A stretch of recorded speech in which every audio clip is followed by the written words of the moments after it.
bà hạt ấy ban trực nhom này dây tha nẹt đai miềnรูbờ ròmในក្នុងខួរក្បាលគឺតែងតែដើរទៅមុខគេរហូតគឺវាអញ្ចឹងមនុស្សធម្មតានៅពេលដែលគាត់ចាប់ផ្ដើមធ្វើសកម្មភាពអីមួយគឺគាត់អត់តាន់បានទទួលទេតតែគាត់ទៅដល់ចំណុចដែលគាត់ចង់បានទើបគាត់ប្រើពាក្យថាខ្ញុំបានទទួលប៉ុន្តែមនុស្សដែលមានរូបអារម្មណ៍នៅក្នុងខួរក្បាលអត់អញ្ចឹងទេមានន័យថាគាត់ចាប់ផ្ដើមបានទទួលមុនពេលដែលគាត់នឹងបានធ្វើសកម្មភាពមកម្លេះព្រោះគាត់មានភាពច្បាស់លាស់នៅក្នុងខួរក្បាលខ្លួនឯងរួចបាត់ទៅហើយអញ្ចឹងអាការដែលគាត់ចាប់ផ្ដើមធ្វើសកម្មភាពនោះគឺជាការបញ្ជាក់ថាគាត់បានទទួលនៅក្នុងគណៈពេលដែលបានកំពុងធ្វើសកម្មភាពនឹងរួចបាត់ទៅហើយអញ្ចឹងវាអត្ថន័យវានៅកន្លែងហ្នឹងដែលមនុស្សជោគជ័យទាំងឡាយគេដឹងអំពីអាចកំបាំងកន្លែងហ្នឹងបានជាគេធ្វើគេចេះតែធ្វើអញ្ចឹងទៅទោះបីជាគេចំណាយពេលរៀងយូរបន្តិចក៏ដោយតែអាហ្នឹងវាគ្រាន់តែជារយៈពេលខាងក្រៅទេតែអ្វីដែលសំខាន់គឺពួកគាត់មានសេចក្តីសុខមានការទទួលទាក់ទងជាមួយនឹងជោគជ័យផងគាត់ហ្នឹងរួចបាត់ទៅហើយអញ្ចឹងនៅត្រង់កន្លែងនេះដំណើរការនៃអនុសម្បញ្ញៈគឺបងប្អូនទាំងអស់គ្នាត្រូវតែរៀនប្រើប្រាស់រូបអារម្មណ៍នឹងឲ្យបានច្រើនតែខ្ញុំសូមបញ្ជាក់ណារាល់រូបអារម្មណ៍ដែលបងប្អូនទាំងអស់គ្នាចាប់ផ្ដើមបញ្ចូលទៅឲ្យច្បាស់ថាវាគឺជាផ្នែកមិនផ្ដោតទុកទោសឲ្យបងប្អូនទាំងអស់គ្នាវិញព្រោះផ្នែកអនុសម្បញ្ញៈនេះអត់ចេះលេងសើចទេតែបងប្អូនទាំងអស់គ្នាចាប់ផ្ដើមបញ្ចូលស្អីហើយអញ្ចឹងវានឹងចាប់ផ្ដើមដោះហើយនៅត្រង់កន្លែងនេះបើសិនជាអ្នកចង់ឲ្យរូបភាពដែលជារូបអារម្មណ៍នៅក្នុងខួរក្បាលរបស់អ្នកឲ្យកាន់តែច្បាស់ឡើងយើងទៅដឹងថាមនុស្សគឺជាសត្វដែលបរិភោគមនោសញ្ចេតនាវាខុសពីសត្វអញ្ចឹងនៅត្រង់កន្លែងនេះគឺបងប្អូនទាំងអស់គ្នាសូមបញ្ចូលមនោសញ្ចេតនាទៅចំគោលដៅកន្លែងហ្នឹងឧទាហរណ៍ថានៅពេលដែលយើងសម័យឃើញលុយសម័យឃើញឡានសម័យឃើញផ្ទះឬក៏ភាពជោគជ័យណាមួយ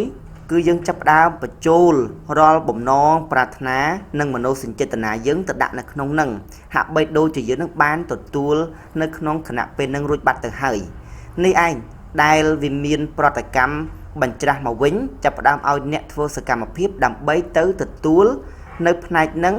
តាមរយៈនៃការដឹងដោយវិញ្ញាណទាំង5របស់អ្នកដូចជាភ្នែកច្រមុះត្រចៀកអណ្ដាតកាយដើម្បីឲ្យអ្នកពលត្រូវនៅក្នុងផ្នែកលោកសម្ភារៈនេះ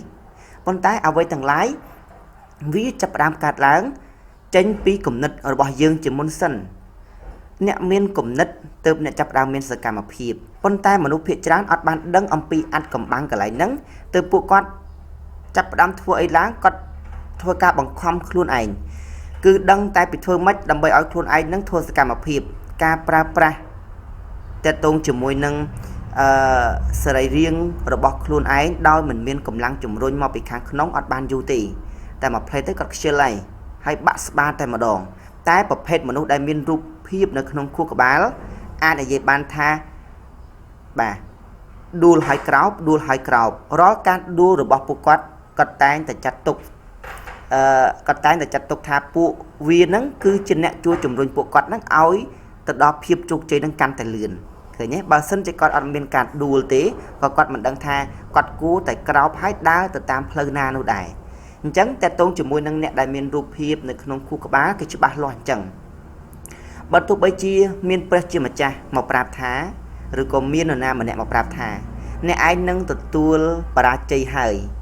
ពេលនោះមនុស្សដែលមានរូបភាពនៅក្នុងខួរក្បាលឬក៏អ្នកដែលមានរូបអារម្មណ៍នៅក្នុងខួរក្បាលគាត់នឹងសួរទៅវិញថាតើអ្នកឯងដឹងច្បាស់ជាងខ្ញុំដោយរបៀបណាខណៈពេលដែលខ្ញុំមានផែនទីនៅក្នុងដៃតែអ្នកឯងគ្មានផែនទីនៅក្នុងដៃទេហេតុអីបានជាអ្នកឯងហ៊ាននិយាយថាខ្ញុំបរាជ័យឃើញទេគាត់ច្បាស់លាស់ខ្លួនឯងកន្លែងហ្នឹងឯងបានជាភាពជោគជ័យទាំងឡាយគឺវានៅក្នុងដៃរបស់បុគ្គលណាដែលមានភាពច្បាស់លាស់ជាមួយនឹងខ្លួនឯងហើយភាពច្បាស់លាស់ជាមួយនឹងខ្លួនឯងទៅបានគឺតាក់ទងជាមួយនឹងរូបអារម្មណ៍នៅក្នុងខួរក្បាលនេះឯងអូខេអញ្ចឹងនៅក្នុងមេរៀនបន្តទៀតបាទគឺខ្ញុំនិយាយពេញតែម្ដងនិយាយជាមួយនឹងរូបភាពនៃអារម្មណ៍អញ្ចឹងរូបភាពនៃអារម្មណ៍អ្នកខ្លះគេអាចហៅថាមនោភាពពាក្យថាមនោគឺវាមានដើមកំណើតមកពីចិត្តអញ្ចឹងចិត្តនេះឯងគឺតែងតែបដូរទិសដៅខ្លួនឯងទៅកាន់អ្វីមួយយើងហៅថាបាទមនោភាព អ ហើយអារម្មណ៍ឬក៏រូបភាពដែលមាននៅក្នុងខួរក្បាលរបស់យើងឲ្យឈ្មោះថារូបអារម្មណ៍នេះបាទដូចបងប្អូនទាំងអស់គ្នាបានឃើញអញ្ចឹងនេះបាទរូបអារម្មណ៍ហើយតកតងជាមួយនឹងកន្លែងនេះខ្ញុំសូមបញ្ជាក់ឡើងវិញថាសត្វវាកើតមកដើម្បីស្នងកម្មបាទសត្វវាកើតមកដើម្បីស្នងកម្មហើយសត្វវាអត់មានការបង្កើតកម្មថ្មីទៅមុខទៀតទេមានន័យថានៅពេលដែលសត្វកើតនៅក្នុងផ្នែកណាមួយដូចជាសត្វមាន់សត្វគោសត្វជ្រូកអីទាំងអស់ហ្នឹងអញ្ចឹងគឺគ្រាន់តែប្រគ្រប់កម្មទេនៅពេលដែលអស់កម្មគេនឹងចាប់ផ្ដើមទៅចាប់កំណើតថ្មីណាកំណើតថ្មីដែលល្អប្រសើរជាងនឹងប៉ុន្តែមនុស្សអត់ទេមនុស្សប្រៀបបានដូចជាកំបិតមុខពីរអញ្ចឹងមនុស្សអាចបង្កើតកម្មថ្មីបានហើយសូម្បីតែខណៈពេលដែលមនុស្សដេកក៏មនុស្សអាចបង្កើតកម្មថ្មីបានដែរអញ្ចឹងហើយឱកាសនៅក្នុងភាពដែលអាចទៅរួចគឺមានពីរទី1គឺវិជ្ជមាននិងអវិជ្ជមានបើវិជ្ជមានគឺវានៅក្នុងផ្នែកមួយដែលអាចនិយាយបានថាឲ្យលើសពីហ្នឹងយើងប្រើពាក្យថាឡើងឋានសួគ៌អញ្ចឹងទៅអញ្ចឹងនៅក្នុងផ្នែកអវិជ្ជមានគឺនៅក្នុងផ្នែកមួយចុះនរកអីអញ្ចឹងទៅប៉ុន្តែនៅកន្លែងនេះសូមបងប្អូនទាំងអស់គ្នាក៏លេចមើលកន្លែងនេះបាទរូបភាពនៃអារម្មណ៍គឺជារូបភាពនៅក្នុងចិត្តដែលបញ្ចូលអារម្មណ៍ចូលទៅបាទដោយគ្រប់គ្នាអាចផ្លាស់ប្ដូរទិសដៅនៃកម្មចាស់បានដែលរូបភាពនេះមានកម្លាំងទំនាញបាទបងប្អូនទាំងអស់គ្នាប្រហែលជាចាប់បានពាក្យថាកម្លាំងទំនាញអញ្ចឹងរាល់រូបភាពដែលជារូបអារម្មណ៍នៅក្នុងខួរក្បាលរបស់យើងតែងតែមានកម្លាំងទំនាញអញ្ចឹងដើម្បីធ្វើឲ្យកម្លាំងទំនាញនឹងវាកាន់តែមានសភាពច្បាស់ទៅកុំភ្លេចបងប្អូនទាំងអស់គ្នាបញ្ចូលអារម្មណ៍មនោសញ្ចេតនាចូលទៅដាក់ក្នុងនឹងថាយើងនឹងបានទទួលថាយើងនឹងមានសេចក្តីសុខជាមួយនឹងភាពជោគជ័យនៅក្នុងខណៈពេលនេះរួចបាត់ទៅហើយវាមិនចាំតែយើងនឹងបានប៉ះតាមរយៈវិញ្ញាណទាំង5ផាន់យើងអត់ទេគឺអានេះគឺបងប្អូនទាំងអស់គ្នាដើរខុសទិសដៅហើយបងប្អូនទាំងអស់គ្នានៅតែផ្ដល់សេចក្តីខ្វះខាតឲ្យខ្លួនឯងតែដើម្បីផ្ដល់សេចក្តីស្រឡាញ់ឬក៏ផ្ដល់សេចក្តីឬក៏ភាពមានបានទៅកាន់ខ្លួនឯងគឺបងប្អូនទាំងអស់គ្នាត្រូវតែបញ្ចូលមនោសញ្ចេតនានៅត្រង់កន្លែងហ្នឹងមានន័យថារាល់រូបភាពទាំងអស់ដែលបងប្អូនទាំងអស់គ្នាបានឃើញត្រូវតែចាប់ផ្ដើមបញ្ចូលអារម្មណ៍មនោសញ្ចេតនាចូលទៅក្នុងហ្នឹងបាទនៅពេលដែលយើងកាន់តែបញ្ចូលកាន់តែច្បាស់ប៉ុណ្ណាវានឹងមានបាតុភូតនៅក្នុងការបញ្ច្រាស់ឡើងវិញតាមរយៈផោះស័កផងយើងតាមរយៈភ្នែកច្រមុះត្រចៀកដាតកាយផងយើងឲ្យវាចាប់ផ្ដើមធ្វើកម្លាំងឬក៏បញ្ចេញកម្លាំងនៅក្នុងការទៅចាប់យកអ្វីណាមួយឲ្យស្របជាមួយនឹងបំណងពីខាងក្នុងមានរឿងមួយដែលយើងគ្រប់គ្នាតែងតែគិតថារូបភាពនៅក្នុងពេលអតីតកាលដែលយើងធ្លាប់បានឆ្លងកាត់មកវាគឺជារូបភាពពិតប្រាកដតែរូបភាពនៅក្នុងការសម័យវាគ្រាន់តែជារូបភាពមួយដែលមិនច្បាស់លាស់តែប៉ុណ្ណោះឬក៏គ្រាន់តែជារូបភាពឥតបានការតែប៉ុណ្ណោះនេះគឺជាទស្សនៈរបស់មនុស្សដែលបានប្រើប៉ុន្តែខ្ញុំចង់និយាយថារូបភាពនៅក្នុងពេលអតីតកាលក៏ដូចជារូបភាពនៅក្នុងពេលអនាគតកាលដែលអ្នកកំពុងតែសាងវានៅក្នុងខួរក្បាលគឺជារូបភាពតែមួយបាទគឺជារូបភាពតែមួយហេតុអីព្រោះគ្រាន់តែថាអញ្ចេះគ្រាន់តែថារូបភាពដែលយើងធ្លាប់បានឆ្លងកាត់តាមរយៈបទពិសោធន៍កាលពីអតីតកាលវាគ្រាន់តែមានសភាពច្បាស់ជាងតែប៉ុណ្ណោះព្រោះយើងបានពាល់ត្រូវដោយប្រសាទវិញ្ញាណផងយើងបាទដូចជាភ្នែកច្រមុះត្រចៀកដាតកាយប៉ុន្តែបើសិនជាអ្នកអាចសាងរូបភាពនៅក្នុងខួរក្បាលឲ្យច្បាស់បានខ្លាំងប៉ុណ្ណាឱកាសនៅក្នុងការកាត់ឡើងគឺច្រើនប៉ុណ្ណឹងដែរ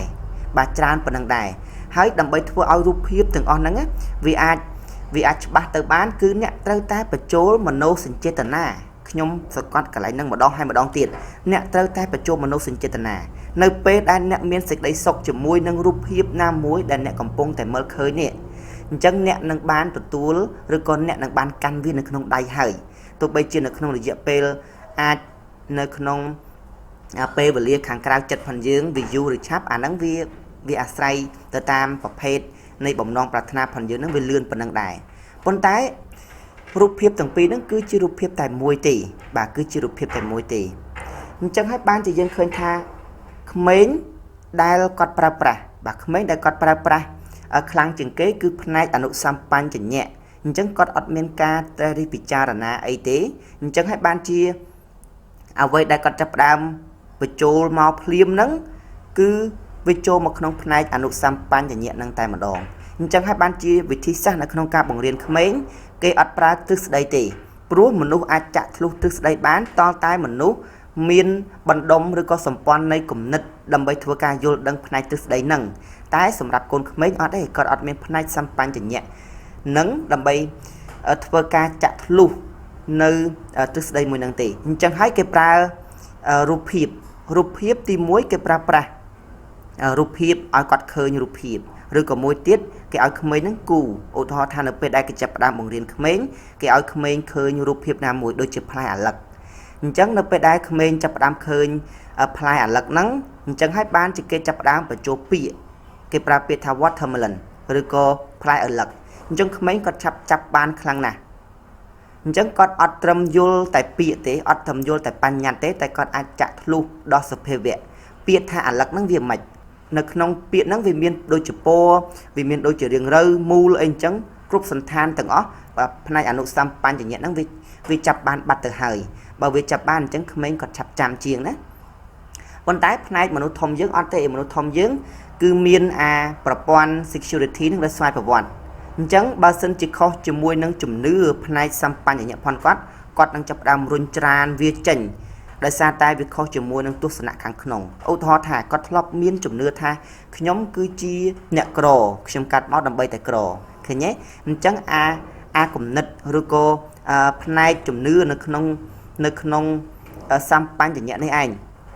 វានឹងចាប់ផ្ដើមធ្វើការរុញច្រានចេញនៅទិសដីថ្មីដែលចាប់ផ្ដើមចូលមកវាខុសគ្នាជាមួយនឹងលក្ខណៈខាងក្នុងឧទាហរណ៍ថាចេះនៅពេលដែលខ្ញុំចាប់ផ្ដើមទៅប្រាប់ពួកគាត់ថាអ្នកឯងគឺជាអ្នកមានអ្នកឯងគឺជាមនុស្សដែលកាត់មកមានអំណាចនិងធម៌ពលខ្លាំងណាស់ពេលនោះគាត់នឹងចាប់ផ្ដើមធ្វើការប្រតិកម្ម reaction ចេញភ្លាមនោះគាត់នឹងរុញច្រានទស្សនៈយើងចេញភ្លាមព្រោះមនុស្សតែគាត់មានជំនឿបែបណាហើយគាត់នឹងព្យាយាមរកទស្សនៈខាងក្រៅមកធ្វើការគ្រប់គ្រងជាមួយនឹងអ្វីដែលមាននៅខាងក្នុងនឹងឲ្យស្របគ្នាអញ្ចឹងបានថាខ្ញុំមានកលឹះមួយទៀតនៅមេរៀនខាងមុខខ្ញុំនឹងធ្វើឲ្យបងប្អូនទាំងអស់គ្នានៅក្នុងការទម្លាក់ចោលនៅប្រព័ន្ធ security ផងយើងមួយ like សិនគឺយើងប្រើប្រាស់ផ្នែកអនុសម្បញ្ញញ្ញៈនឹងដោយផ្ទាល់នៅពេលដែលយើងប្រើប្រាស់ផ្នែកអនុសម្បញ្ញញ្ញៈដោយផ្ទាល់នេះឯងទើបយើងអាចធ្វើការកំណត់ទិសដៅនៃជីវិតផងយើង